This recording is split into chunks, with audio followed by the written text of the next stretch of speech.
Nigerians, and he makes it to the 18, and he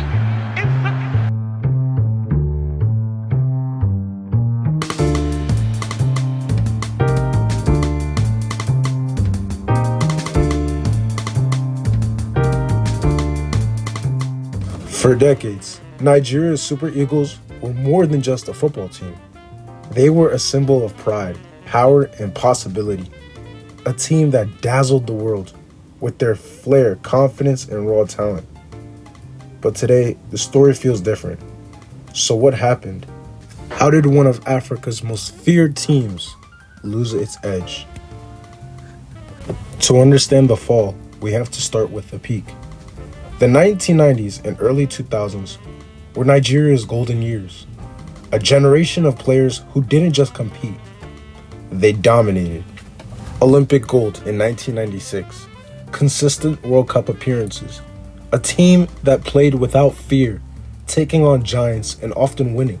Their style was electric, fast, skillful, unpredictable.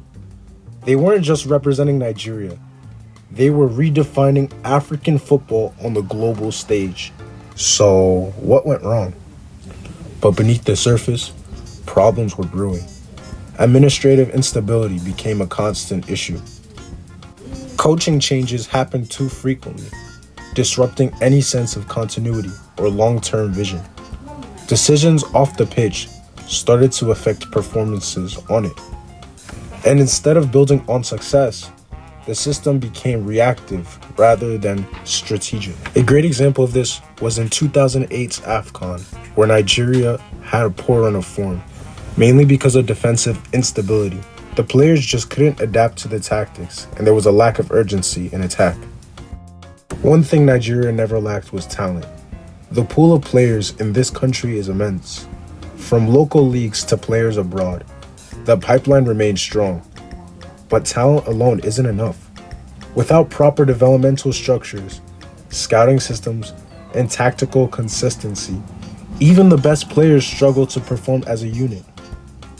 Football had evolved, more tactical, more disciplined, and Nigeria struggled to keep up. You see, in the golden generation of Nigeria, the players were able to get away with not being the most technical or the most tactical. They had speed, strength, and ability in the air. But football keeps advancing. It keeps updating.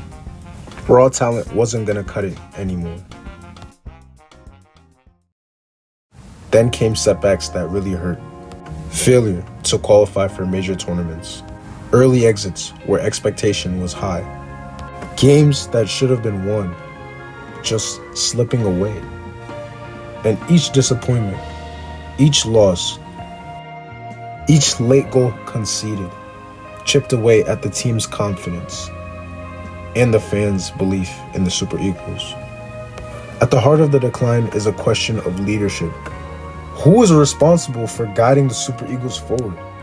From federation management to coaching staff, accountability was never, ever clear. They always promised us reform. A new manager would come in, telling us we'd win the World Cup, we'd make it to the AFCON final. But the real change has been slow.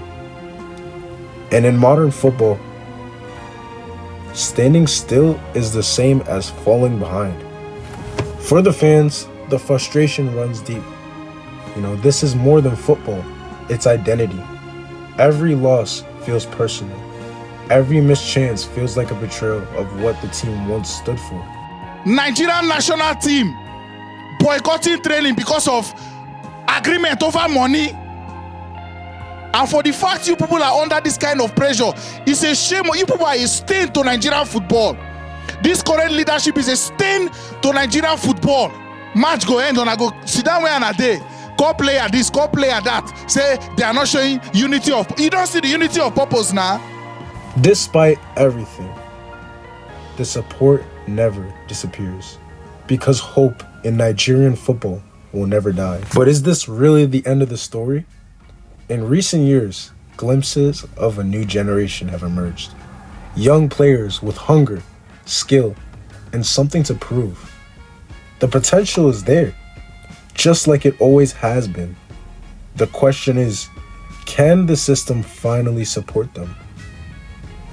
The downfall of the Super Eagles isn't just about losses or missed tournaments. It's about what happens when talent isn't matched with structure, when passion isn't guided by vision. But football is cyclical. Empires fall and rise again. And maybe, just maybe, the Super Eagles are only waiting for their next takeoff. The story isn't over. Not yet. Can the Super Eagles rise again?